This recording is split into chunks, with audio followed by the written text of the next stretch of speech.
Boa noite, tudo bem?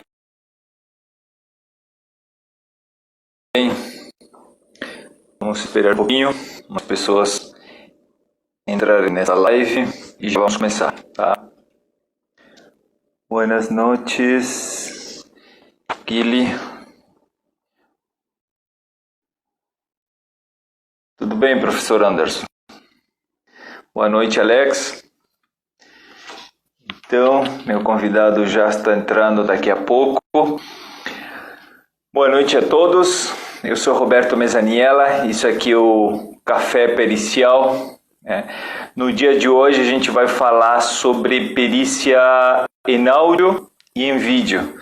É um tema super interessante, são algumas das perícias que também estão sendo muito requisitadas no âmbito pericial, e para isso eu convidei o perito Maurício Decunto, de São Paulo, e ele é o cara, ele vai nos poder contar como é que se faz esse tipo de perícia. Ele já atuou em vários casos de repercussão aqui no Brasil, então vamos conversar com ele, tá? Só queria avisar antes de começar, a todos aqueles que querem participar do sorteio para os 4 ingressos ao Congresso online de perícia criminal, ainda podem fazer, que ainda podem participar. Para isso, vocês têm um post aqui no meu Instagram, um post amarelo, onde vocês têm as regras para poder participar dos 4 sorteios, dos 4 ingressos. No dia 23, ou seja, no sábado, agora depois da última live, a gente vai estar fazendo o sorteio de 4 ingressos. Aqui também no meu perfil, no dia de hoje a gente postou um post onde vocês vão poder acessar a descontos para quem quiser comprar ingresso para o Congresso Nacional de Perícia Criminal, que vai começar no dia 11 de julho. Continua abertas as passantias forenses, o link de inscrição para isso está na minha bio.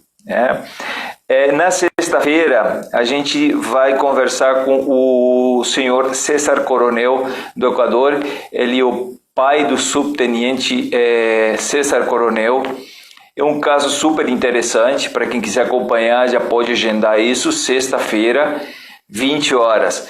No dia sábado, às 20 horas, também aqui no Café Pericial, a gente tem como convidada a juíza Ângela Conra. Ela é juíza trabalhista e a gente vai vai conversar um pouco de perícias e de peritos no âmbito da justiça trabalhista. E no dia domingo, a gente vai ter a doutora Janine Cruz. Ela é assembleísta da Assembleia Nacional do Equador. A gente vai estar falando com ela do caso Gabela também, que é um caso ressonante. A gente vai falar como um perito, por exemplo, tomou tanta repercussão justamente num caso, numa CPI, numa CPI que foi criada justamente para esse efeito no Equador. Então, eu vou pedir para o Maurício Decunto, se estiver online, que mande o convite. Deixa eu ver aqui. Hoje, então, vamos falar de... Maurício, ainda não está online. Maurício, se você puder enviar perícia criminal, boa noite, tudo bem? Hoje vamos falar, como eu disse, com Maurício Decunto, está ali online. Boa noite, Verena, tudo bem? Como é que está o clima por ali? Calor? Tudo, Boa noite, Maurício. Tudo ótimo, é contigo. tudo bem, e você? Obrigado mais uma vez pelo convite. Não, eu que agradeço, Maurício. Eu estava comentando aqui com as pessoas, que a gente vai falar sobre um assunto que dentro da área pericial está sendo muito requisitado, e ultimamente, principalmente no âmbito político, se falou muito de perícia em áudio e de perícia em vídeo, tá? Então, a gente tem pautado alguns assuntos que são de interesse de todo mundo e que você vai poder nos falar hoje à noite, mas Antes de tudo isso, eu gostaria que você se apresentasse para todo mundo, para quem não te conhece, né? E depois a gente vai começar já com o nosso bate-papo aqui no Café Pericial. Ótimo. Eu sou Maurício De Conto, me formei engenheiro pelo Mackenzie, engenharia eletrônica. Me formei no início dos anos 80. Trabalhei muitos anos com eletrônica e sempre gostei muito de gravações de voz. Sempre, desde criança. Eu ganhei um gravador cassete do meu pai, quando eu tinha uns 8, 9 anos de idade. Isso virou uma mania, uma paixão, e virou um trabalho. Virou uma pesquisa de uma vida. Depois disso, somou-se a uma série de outras ligações com o meio artístico. Eu cheguei a participar de banda, uma banda de música country, então tive muita música presente na minha vida também. Precisamos usar muitos microfones, então eu cheguei a trabalhar muitos anos com microfones, inclusive ligado à empresa Shure do Brasil e a Neumann. Eu cheguei a consertar muitos microfones na época que eu estava na faculdade e depois pós-formato. Então, assim, tudo ligado a áudio com grande profundidade eu tive na minha vida.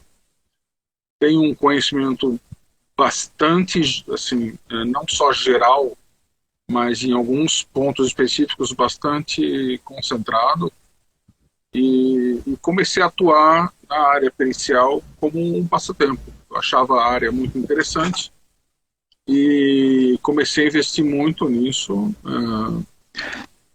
principalmente com materiais de péssima qualidade. Então, eu sou especializado em materiais de péssima qualidade. Desculpa, Maurício, te interromper, mas estão ouvindo muito baixo o teu áudio. Deixa eu colocar o microfone um pouco mais perto aqui. Melhorou ali, pessoal? O áudio dele? Vamos ver se melhora um pouco. Melhorou um pouco? Não? Vamos ver. Tá melhor assim. Tem um pessoal o colega Tito Loyola de Peru também está presente. Houve muita expectativa, Maurício, com o assunto da perícia em áudio, né? Pessoas do Peru, da Colômbia, da Argentina, muita gente interessada justamente em saber como é que funciona. Eu acredito que a gente tem que começar por essa pergunta tão básica, mas tão fundamental, que é como funciona, por exemplo, vamos começar pela perícia em áudio, né? Como é que funciona a perícia em áudio?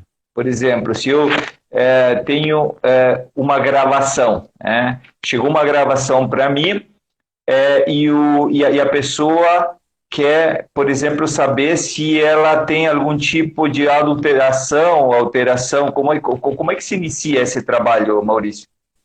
Bom, da mesma forma que um áudio pode ter muitos tipos de análises periciais, eu costumo sugerir assim, como uma metáfora para os meus alunos, é como um exame de sangue. Você não chega num laboratório e manda examinar um sangue. Você fala, eu quero um exame de tal tipo. Eu quero saber o tipo sanguíneo, ou eu quero saber exame de colesterol, ou se eu quero saber isso, aquilo. Com áudio é a mesma coisa.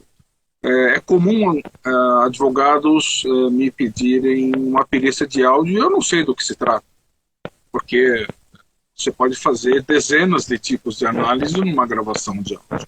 A mais simples é a transcrição, né? Depois vem uma análise se a gravação foi ou não foi adulterada. Também a questão de originalidade, ou seja, se o material se originou em tal gravador, em tal equipamento, se não houve algum tipo de problema de trânsito entre o equipamento original e o recebimento daquele material.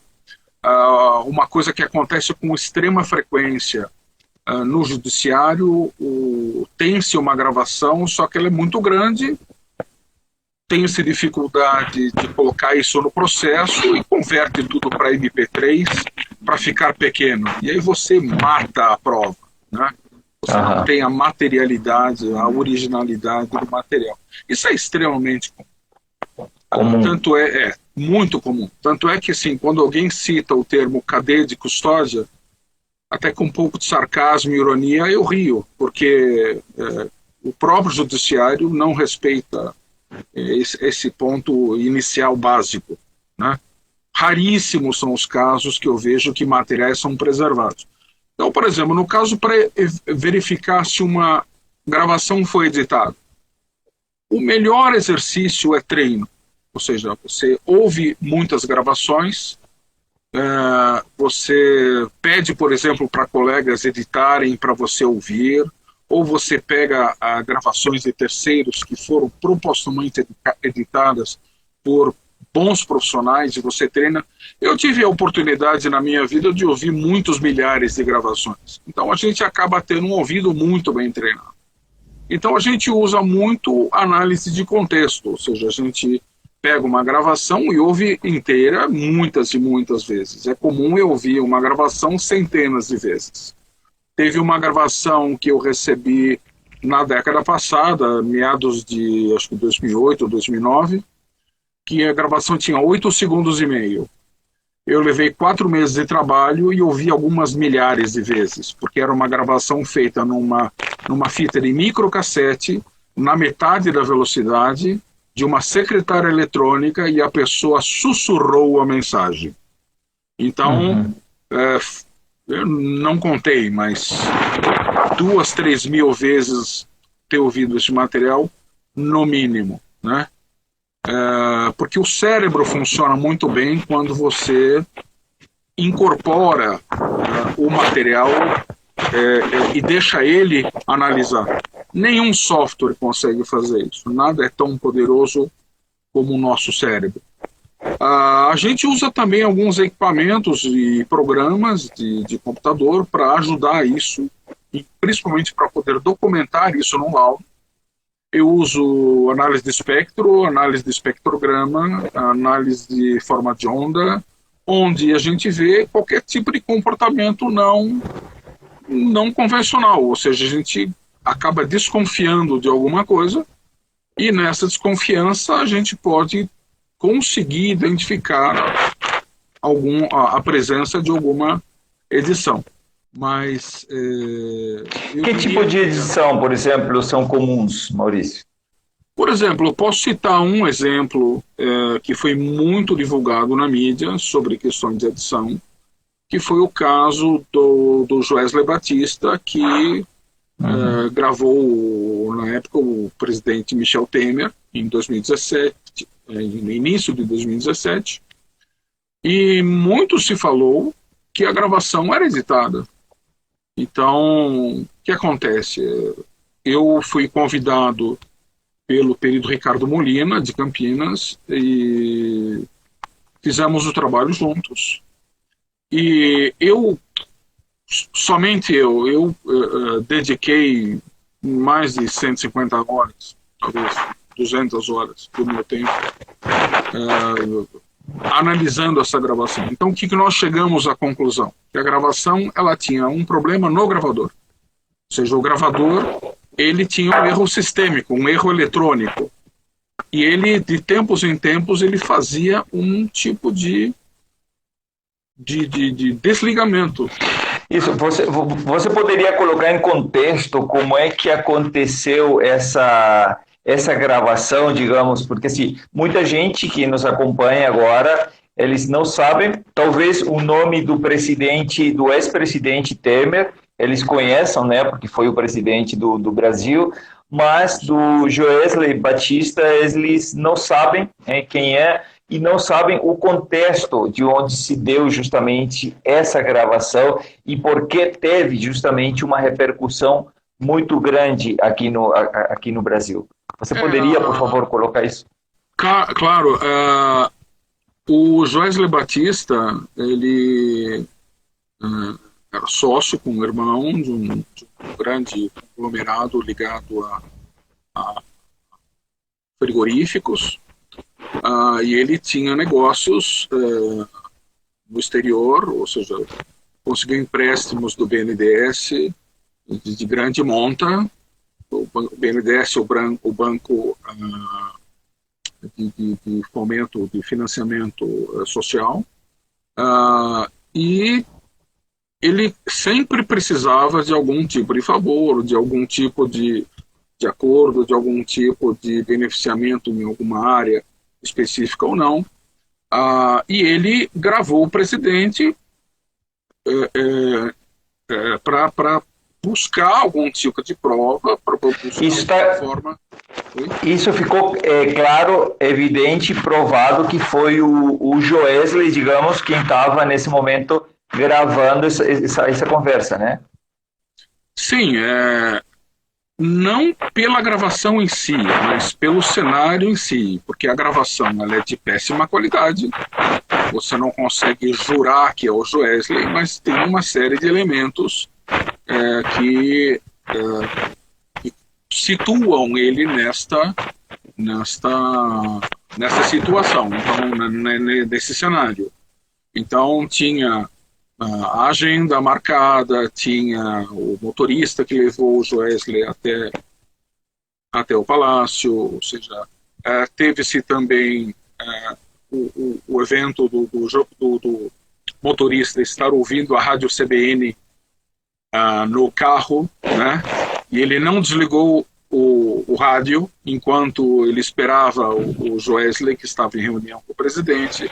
E a gente, através dessa gravação da rádio CBN, nós pudemos fazer um tipo de sincronismo entre a programação original da rádio e a gravação feita pelo Joesley para verificar questões de edição.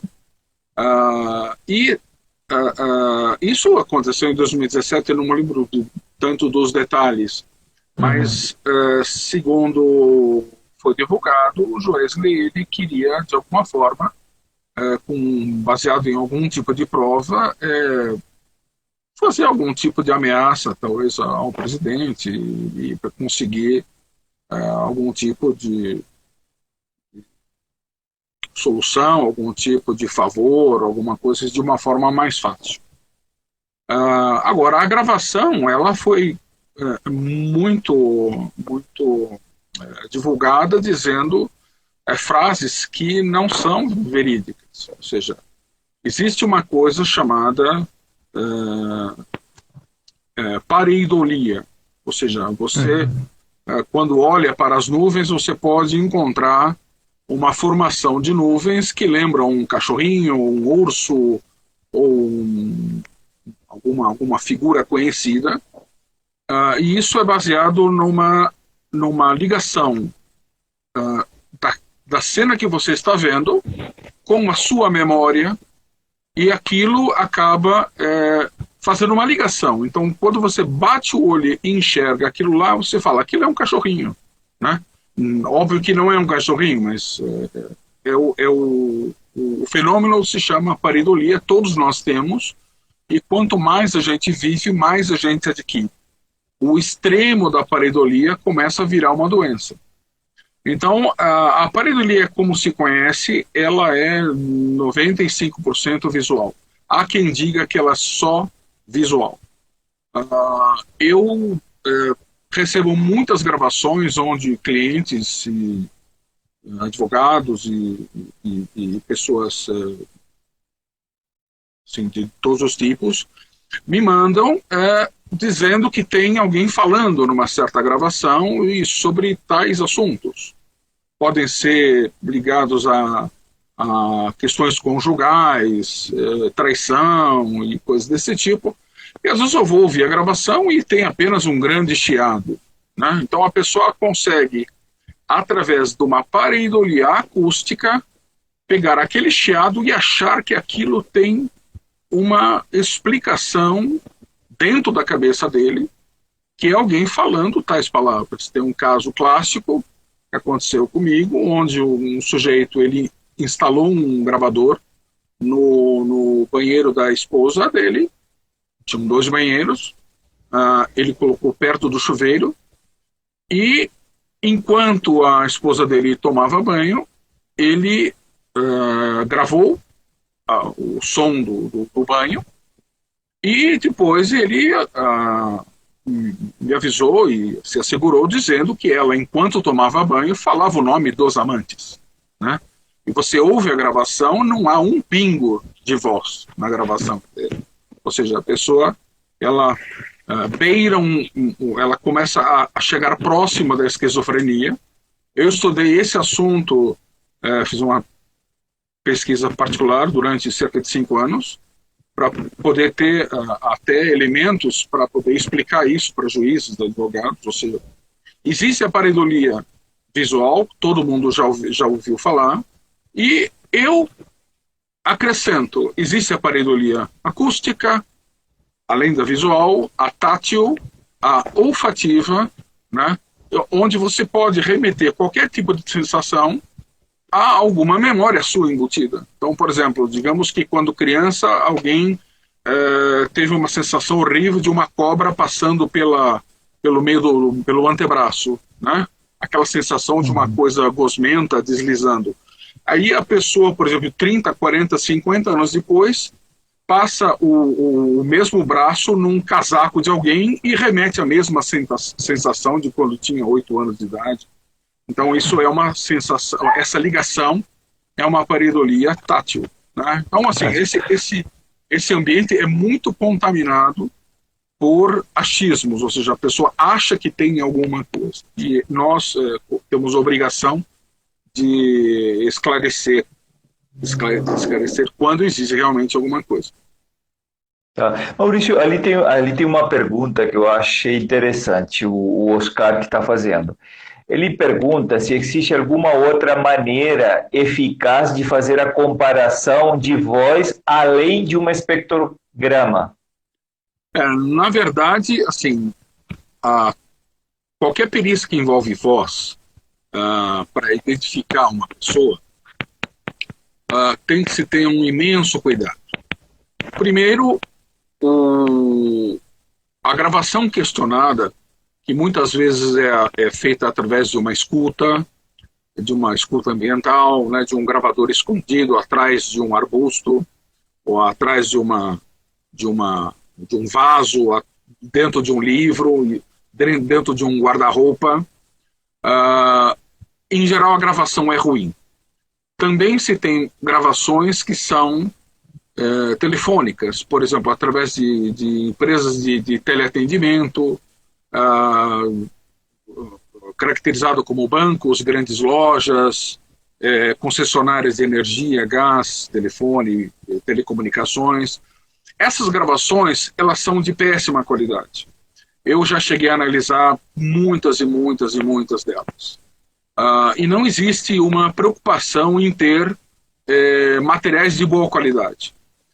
O intuito dessas gravações, basicamente, é apenas saber o que a pessoa fala.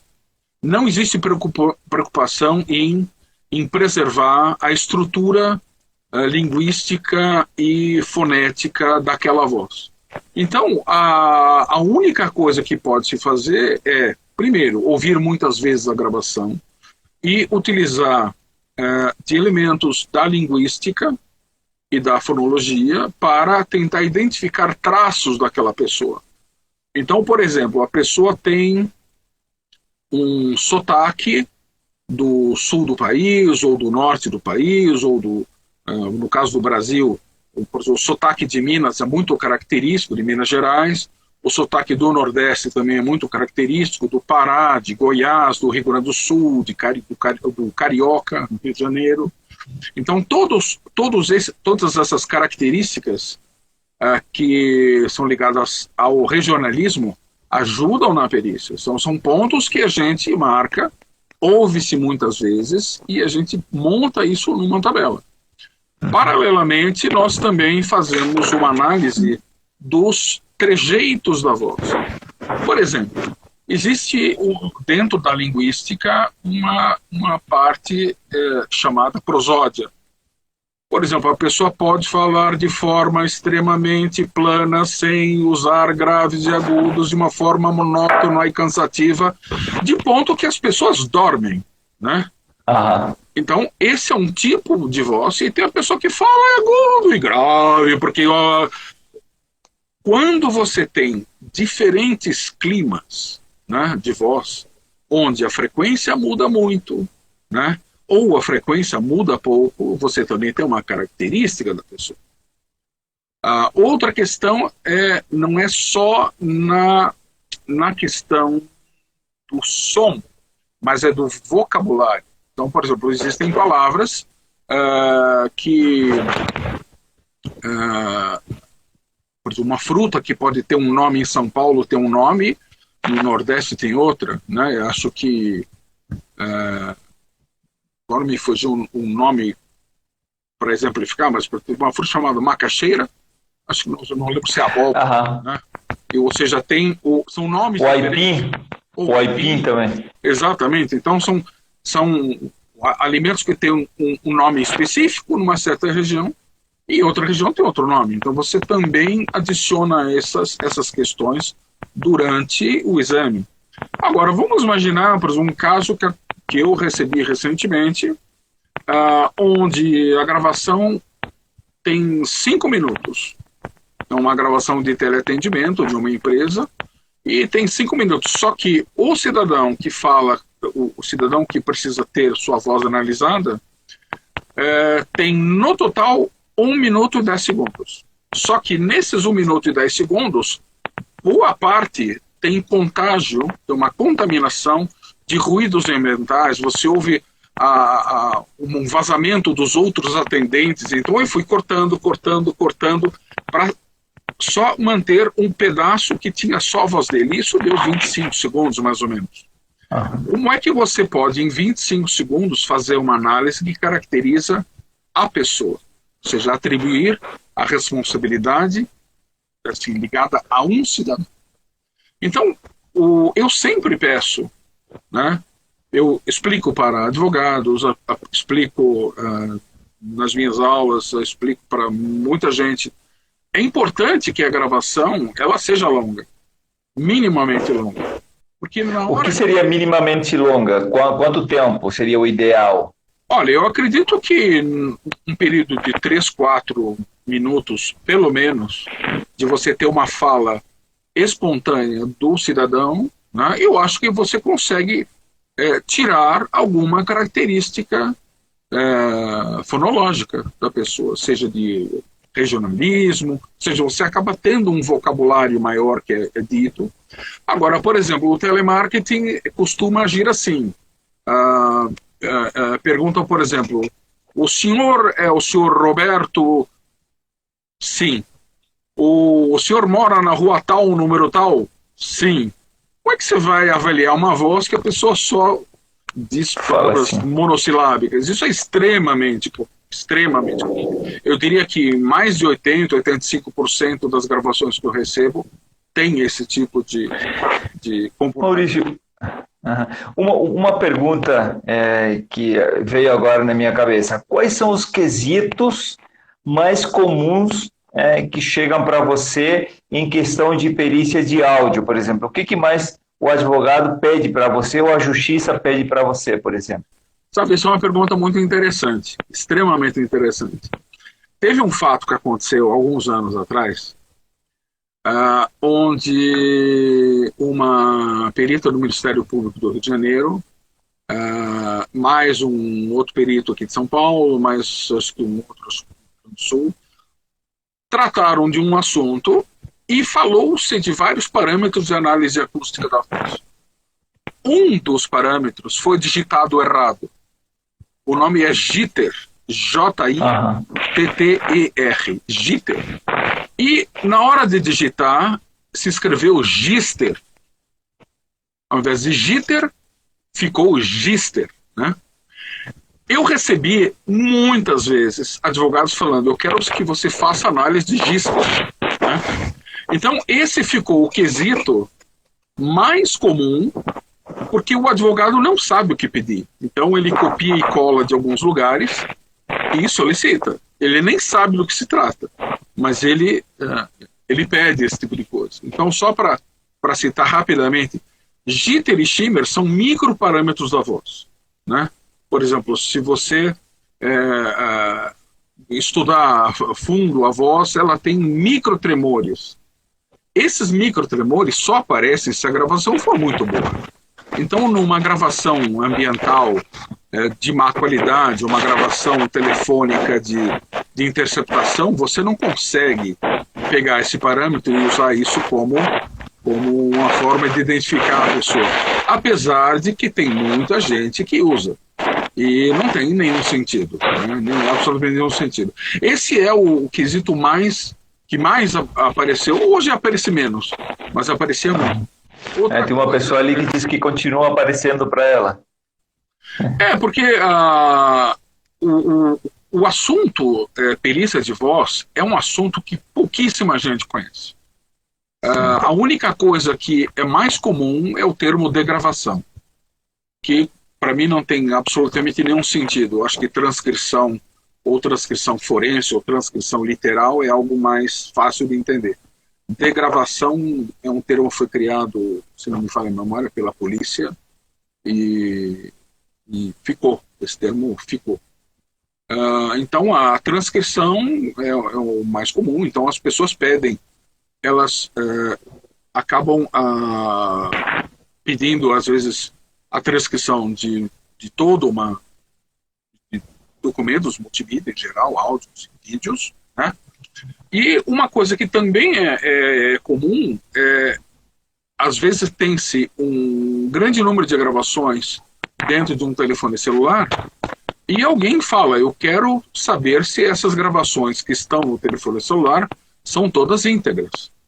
Só que às vezes você tem no gravador ou no telefone celular centenas ou milhares de gravações. Então, um pedido simples, um quesito simples como saber se as gravações são íntegras, isso vira um verdadeiro tormento, porque é comum analisar uma gravação se for editada, eu levo às vezes 1 semana, 2 semanas, dependendo do tamanho.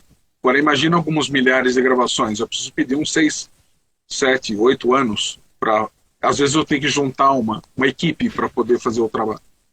Então são quesitos que as pessoas não têm ideia da dificuldade em fazer. Porque tudo depende de ouvir muitas vezes. Muitas vezes o exame eletrônico não resolve.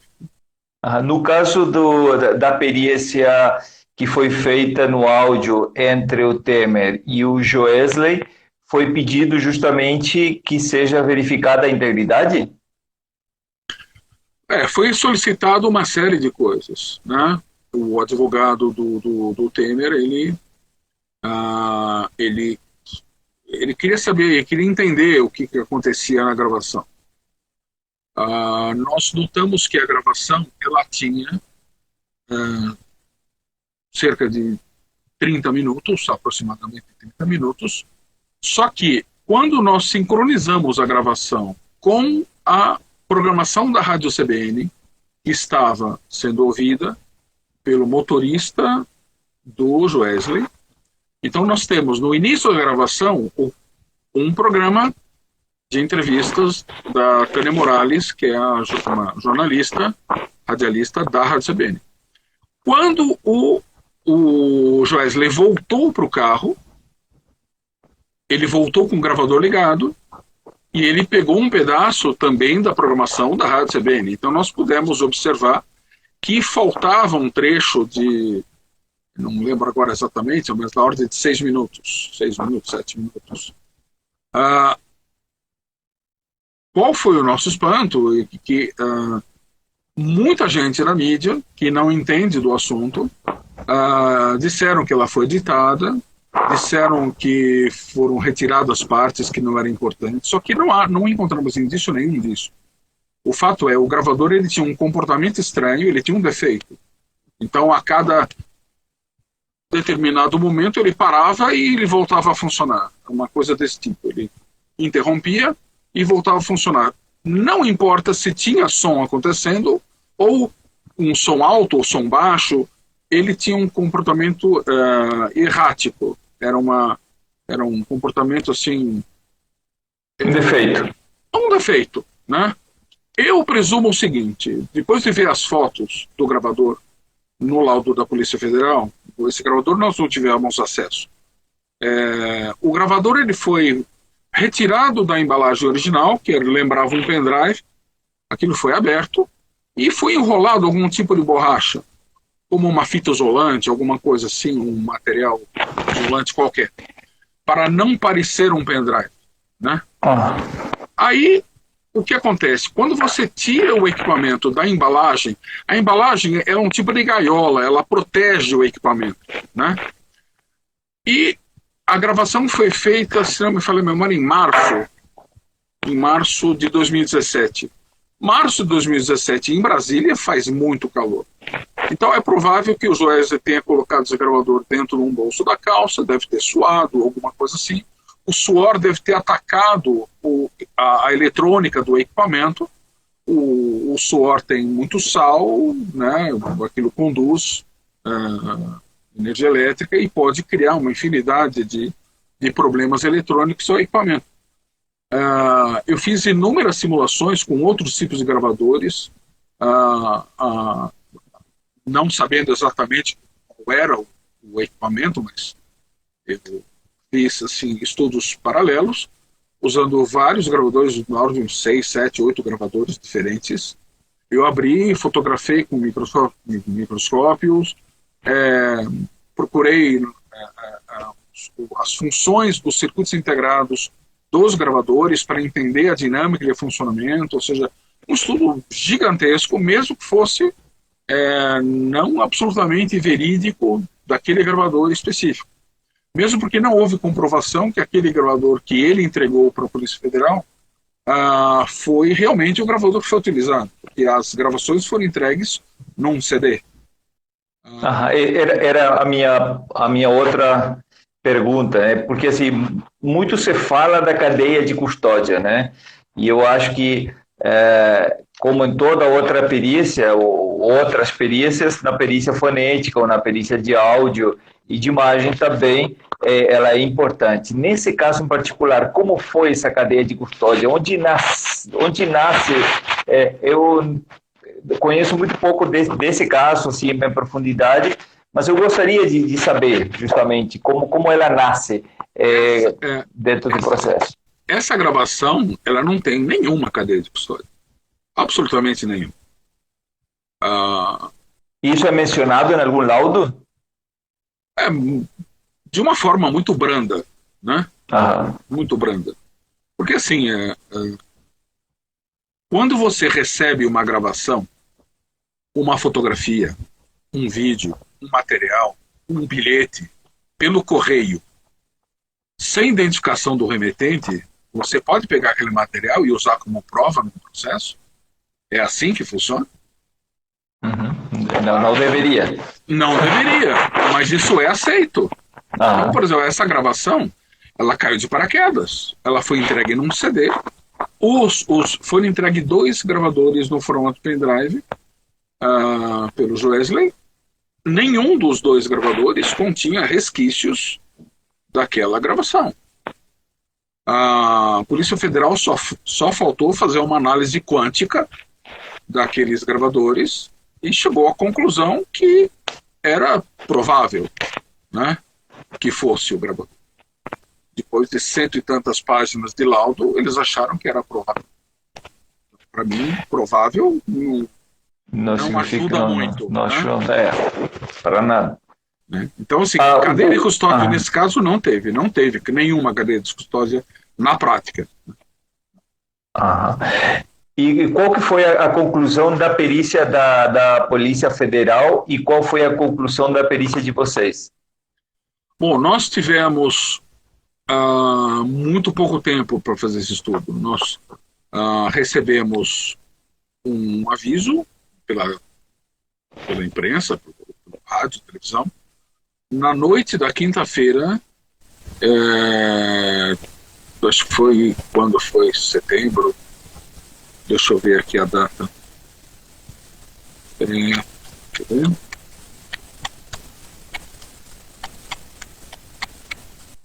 Foi em 2017, né? 22 de maio de 2017, foi uma segunda-feira, se não me falha a memória. Nós recebemos a gravação na quinta-feira, ou seja, 4 dias antes, à noite. E era uma gravação não oficial, era uma gravação que os jornais, o Estado de São Paulo, Folha de São Paulo, TV Globo, soltaram gravações no formato MP3, ou seja, a gravação original era Wave, e tinha outro formato. Um MP3, então o áudio ele já teve na conversão uma mínima perda de qualidade. Por que se faz essa conversão? Por que fazem essa conversão? Por 2 motivos. Primeiro, para ficar mais leve em bytes, para ficar mais fácil de você fazer o download, distribuir por redes sociais. Essa é uma das formas. E outra, o formato Wave é um formato mais profissional. O formato MP3 todo mundo conhece, já ouviu falar. Então, basicamente por esses 2 motivos. Agora, qualquer conversão adultera. Então, exato. E a conclusão de vocês foi qual, Maurício? Nós chegamos à conclusão, ou seja, nós começamos a estudar na quinta-feira à noite, praticamente não dormimos, ou seja, eu fiquei em São Paulo, o Murilo estava em Goiás. A gente trabalhava cerca de 22 horas por dia. Eu passava coisas para ele, passava coisas para mim, eu trabalho à distância todos esses dias. Foi uma verdadeira loucura. E nós chegamos à conclusão que o material não devia ser aceito. Ou seja, o material tinha tantas irregularidades que você não poderia aceitar. Então, um dos exemplos que foram citados, inclusive, para outros jornalistas, se você tem um contrato. O contrato tem, por exemplo, 30 folhas, 30 páginas. E desaparecem, por exemplo, pedaços desse contrato. Você aceita o contrato? Claro que não. Então, essa gravação, ela tinha pedaços faltando. Então, por exemplo, eu mostrei para vários jornalistas, eu criei uma gravação de uma forma muito primária, muito rápida, e está isso no meu canal do YouTube. É só procurar por Maurício De Conto no YouTube, e tem um canal, tem alguns trabalhos que eu expus à época, onde eu peguei uma frase e tirei uns pedaços. A frase muda de sentido. Então, por exemplo, se eu falo, eu matei a barata, né? Só que a frase original era, eu não matei a barata. Eu tirei a palavra não, a palavra mudou de sentido. Agora que você tocou no assunto, eu vi muito, ouvi na realidade muito isso nas interceptações telefônicas, que são uma das coisas que de vez em quando advogados ligam para o escritório perguntando sobre isso. E assim, eu li bastante que acontece isso justamente, de cortar trechos ou palavras de uma fala e armar e montar uma história com relação a isso. Como você falou, a fala original era eu não matei a barata, resulta que o que chegou, digamos, para a perícia é eu matei a barata. Então, como muda todo o contexto nesse sentido. Nas interceptações telefônicas também acontece isso bastante? Não muito, porque se qualquer pessoa normal tentar editar uma gravação comum, ela vai ver que não é fácil. Porque você tem tempos de respiração, você tem inflexões, você tem articulações da voz, que se você edita fora do lugar, você deixa uma marca. Né? Eu comparo também a uma costureira que está fazendo uma reforma de uma calça, de um vestido, de uma saia, uma camisa, e ela usa uma tesoura num lugar que vai aparecer a emenda. Ela vai usar justamente a emenda de uma mente invisível. Esse talento de editar uma gravação não é a maioria que tem, é a minoria. Então, somente pessoas com grande experiência em edição de gravações conseguem fazer isso de uma forma a que não apareça. E um dos recursos também muito utilizados, assim que a pessoa edita, ela empobrece a gravação, ou seja, ela transforma aquele arquivo que tem qualidade melhor numa qualidade bem ruim, justamente para que uma possível marca de edição ela seja simplesmente deixada invisível, e aí impedindo que se consiga descobrir se o material realmente foi ou não editado. Perfeito. Maurício, antes de passar a perícia de vídeo, que é uma coisa também que me interessa muito, o Oscar fez uma pergunta ali que interessante. Segundo você, qual seria o software mais eficiente para análise de voz? Se for para uma análise fonética, ou seja, você precisaria estudar, extrair um espectrograma da voz para poder entender um tipo de vogal. Por exemplo, a vogal U e a vogal I, elas são muito parecidas. A voz tem informantes. Então, por exemplo, você tem, três formantes. Por exemplo, a vogal I teria, digamos, esse é o primeiro formante, segundo formante e terceiro formante, né? Quando você pega esta gravação que tem, eventualmente, uma vogal I sendo falada, imagina a palavra birigui, tem vários Is. E se você vai no aparelho de som e tira agudos, esse formante diminui, vira o I vira burugu. O birigui vira burugu. Então, o espectrograma, existem muitos programas gratuitos que extraem espectrograma, né? Não posso dizer que tem uma centena, mas tem uma quantidade muito grande de programas gratuitos. O mais comum é o Praat, que é um programa gratuito feito por 2 pesquisadores europeus. É um programa que acredito que 95%, 98% de profissionais da voz usam no mundo, né?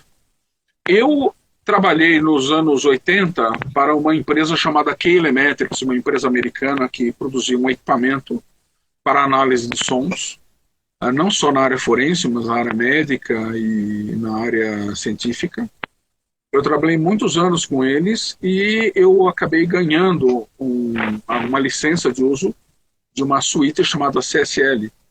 É uma suíte que custava à época algo de 50 mil dólares, 60 mil dólares.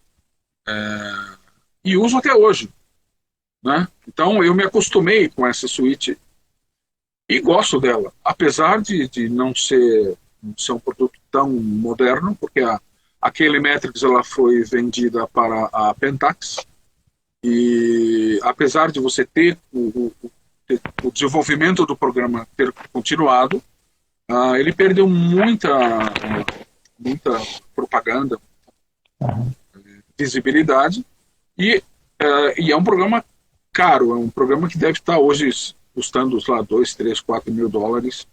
Não é um programa fácil de comprar. Agora, o Praat você consegue fazer uma infinidade de extrações, de parâmetros. Aí tem outra pergunta ali de fone forense. Maurício, temos visto grande evolução nos deepfake, principalmente de troca de faces. Agora, já tem aparecido na elaboração de voz e são muito reais. Você já tem feito estudos nessa vertente? Eu participo de um grupo bastante seleto de pesquisadores nessa área. Isso já tem alguns anos. E o problema é seríssimo. Ou seja, hoje você consegue fazer uma infinidade de gerações de informação falsa, que hoje é muito usado para entretenimento e principalmente para cutucões políticos.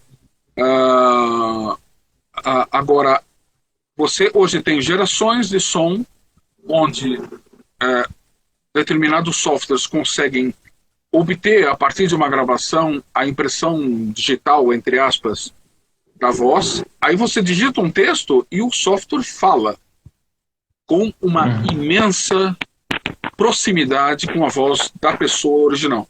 Tem muitos exemplos disso na internet. E isso hoje já é uma realidade, ou seja, isso é um perigo. Agora, imagina daqui a 3, 4, 5 anos, você não vai conseguir mais destacar ou identificar se aquilo é verdadeiro ou se é falso.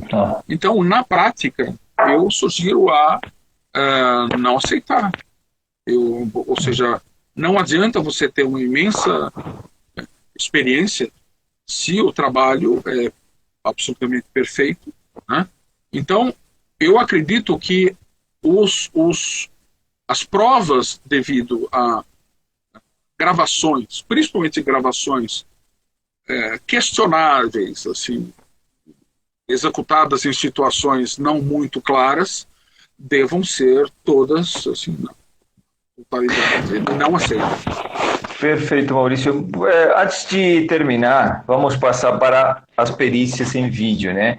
E um dos quesitos que eu tenho visto bastante falam da qualidade, porque geralmente os vídeos são de câmeras de vigilância e elas são de péssima qualidade. Como eu consigo provar que esse vídeo é de baixa qualidade, que não dá para identificar uma pessoa, por exemplo? Por exemplo, Roberto, eu imagino que o seu celular tenha uma câmera de 10, 12, 15, 16, 18 megapixels. Uma câmera de vigilância convencional tem 0,3 megapixels. Ou menos. Então, você não consegue, por exemplo, identificar uma placa de um veículo se a câmera estiver mais de 2 metros, 2,5 metros do veículo. Olha, é uma situação crônica, ou seja, você imagina uma câmera que para conseguir pegar a placa, ela tem que estar a 2,5 metros, 3 metros da frente do veículo. Só que, em geral, ela está num poste a 8, Sim. 10, 12, 15 metros de distância. Você vê um borrão. Ou seja, mesmo que você use ferramentas matemáticas para isso, já fiz muitas tentativas, você não tem informação, ou seja, você não consegue juntar a informação e obter alguma coisa, né? Um exemplo que eu uso em aula é, por exemplo, eu te entrego, Roberto, 200 grãos de feijão para você montar em cima de uma mesa a placa de um veículo. Com 200 feijões é muito fácil, você coloca qualquer letra, você pode até escolher estilo da letra. Agora, ao invés disso, eu te dou, para montar uma placa, eu te dou 2 feijões. Como é que você vai montar uma placa com apenas 2 feijões? Ou seja, a identificação que tem 3 letras e 4 números. Então, é o que a gente tem numa câmera de vigilância de rua. Fora que nunca é limpa, né? Tem ruído elétrico no cabeamento e outros problemas. Imagem noturna, chovendo. Isso. Chovendo. Eu tenho um caso, por exemplo, onde tem uma câmera de vigilância, ela está pelo menos a 8 metros de altura, ela consegue capturar, claro, pela lente, 2 pessoas andando na rua. E a polícia, ela conseguiu, e eu não sei como, porque na realidade no processo e na perícia isso não está explicado, que essas 2 pessoas são fulano e beltrano. E eles mesmos falam, inclusive, da baixa qualidade das imagens. Por isso, era a minha pergunta, né? Como eu consigo, a partir de quantos frames eu posso dizer que é baixa qualidade, por exemplo? Existe um protocolo para isso aqui no Brasil, ou a gente usa protocolos internacionais de outros países? Existem alguns protocolos internacionais, mas aqui no Brasil são totalmente ignorados. Ou seja, você recebe o material e muitas vezes a gente vê num telejornal uma imagem de alguém roubando um veículo. A câmera está, às vezes, a 200 metros do veículo, você não sabe nem que veículo é. Né? Você não consegue mal, às vezes você consegue identificar a cor. Você não sabe se é branco ou se é cinza claro ou se é cinza escuro. Muito menos a pessoa. Então, para você identificar hoje o rosto de uma pessoa com câmeras comuns de vigilância, você tem que ter uma distância de 1 metro, 1,5 metro, no máximo 2 metros. Uma câmera comum de vigilância, que tem, em geral, 640 por 480 pixels. Né? Muitas câmeras ainda têm 320 por 240 pixels e tem uma qualidade da ordem de 0,03 megapixels. É ridiculamente baixa. Então, o FPS... Sim, desculpa. O FPS, que é o frames por segundo, quadros por segundo, interfere menos. Agora, existe uma coisa chamada lag, ou seja, se você transformar o vídeo em imagens paradas, você vai ver que todas as imagens são borradas. Ou seja, é um borrão junto com outro borrão, outro borrão, e aí na produção do material, você acha que não está borrado, mas a hora que você vai pegar uma imagem, todas são borradas, porque o equipamento ele é tão mal feito, ele é tão mal projetado, que ele não consegue flagrar um quadro e você obter as informações para fazer um estudo, né? Porque a câmera de vigilância, o nome explica, é uma câmera que substitui um vigia. É só para saber se tem alguém passando, ou se tem um veículo chegando, ou um veículo se afastando, ou se tem